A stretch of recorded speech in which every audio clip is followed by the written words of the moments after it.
All right, I'm live. Not really, but I just wanted to talk about the weak measurement experiments of Yakir Aharonov. And he has this lecture called Understanding the Double Slit Experiment. Finally, understanding the double slit experiment.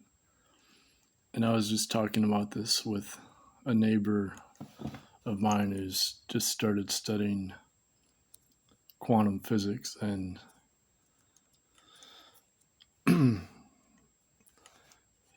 so I was trying to talk to him about spin and what the one half spin means and how that relates to the double slit experiment being non-local.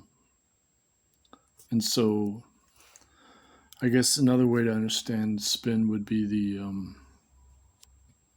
the phase of the particle, so that normally in the quantum measurement problem, you have the amplitude, intensity, and as a wave with the Schrodinger experiment, and then you have the amplitude squared to get the density measurement of the probability of the location of the particle. And so there's this trade-off between the momentum as the direction and the location of the particle. And so this is known as the Heisenberg uncertainty principle, but it originates from time frequency uncertainty, which goes back to Fourier. Sorry, I'd rather look outside than look at myself, so that's why I keep looking at the window. I like looking at the green. Okay, so essentially what the weak measurement is that Yakir Aharonov, he's proven that there is inherent non-locality to one particle, and that it can sense its what he calls modular momentum, which would be like a non-local momentum field based on the experimental setup. So what he does is that, he says, for example, if you close one of the two slits in the double slit experiment and you're just sending out one particle at a time, you can prove using his weak measurements that the particle knows the this other slit has been closed, and that changes the modular momentum, which is essentially like the non-local field. And so if you think of the field as like waves that are expanding out, then the modular momentum is the phase horizontally that's in the imaginary axis. So what's fascinating is that in the Schrodinger equation, the imaginary axis of the complex numbers using the imaginary number gets canceled out. So normally you would have a negative amplitude as a reverse time imaginary number. And this would violate causality of linear time as causality in space-time. But it gets canceled out when you square the amplitudes to get the probability distribution, the amplitude probability distribution. And what this is saying is that instead of using the Schrodinger wave equation, you use the Heisenberg matrices. And so you don't have to use any statistics because you're not squaring everything to get a probability distribution.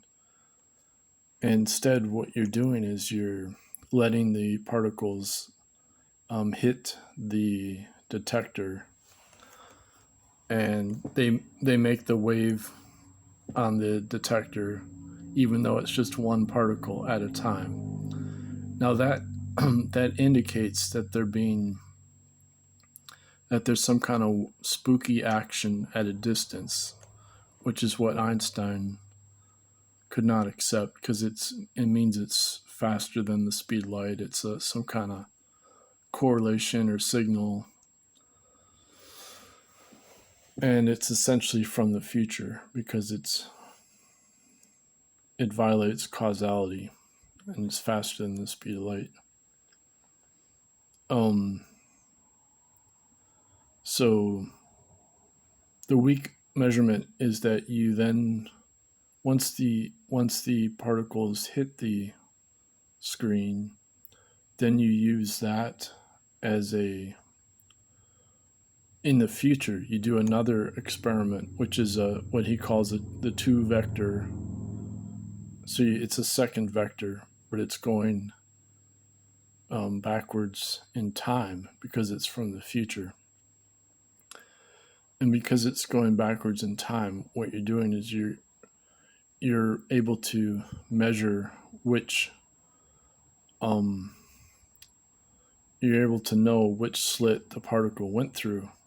Because normally if you try to detect which particle the slit goes through when you have both the slits open, then that messes up the time frequency uncertainty because it's non-commutative. When you change the direction, then it's non-commutative. And this is due to the inherent 720 degree spin of the 1/2 spin electron. So that it means that the 1/2 spin electron is an inherent non-locality. And this is also true of the photon too, with the weak measurement, and that the particles are inherently entangled with their environment from the future. And so it's a really trippy experiment because it proves that the future is affecting the past, but also that the future manifests. It's guiding the particle in the present. And so Yakir Aharonov says that these weak measurements, they prove for once and for all the truth of the double slit experiment. Now, what's fascinating is that they also recreate precisely the David Bohm, well, I don't know what he called it, the guiding field, or I can't remember the term he would use, but his concept is the same pilot wave concept it's not exactly the same, but it's basically the same as what Louis de Broglie was saying when he called the pilot wave from the future.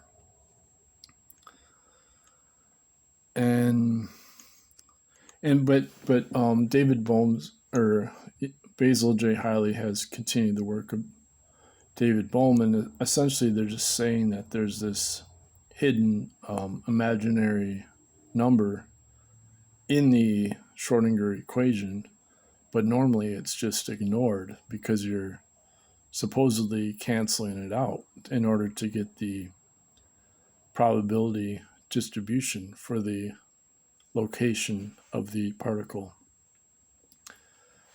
So if you consider that time is actually real and that it exists, that the future is affecting the past and secretly guiding the past, then you can use the Heisenberg matrices to not not have any collapse of the wave function at all, because you're not even using the wave function, so there's no quantum measurement problem. And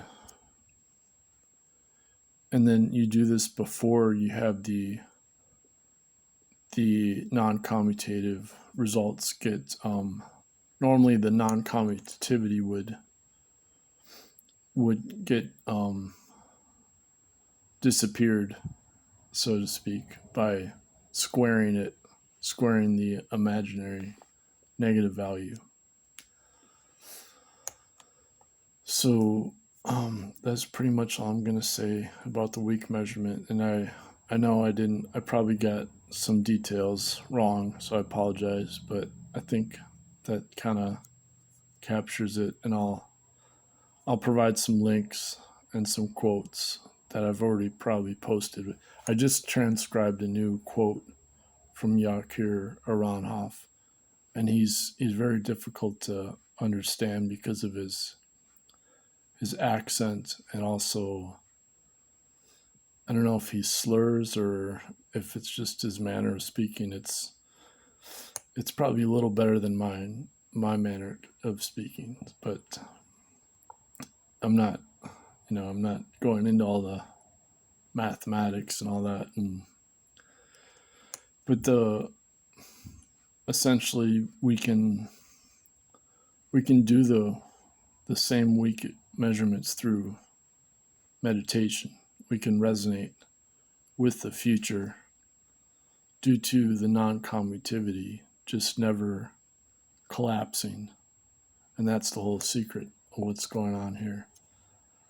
And I'm going to just leave it at that. And thanks for your time.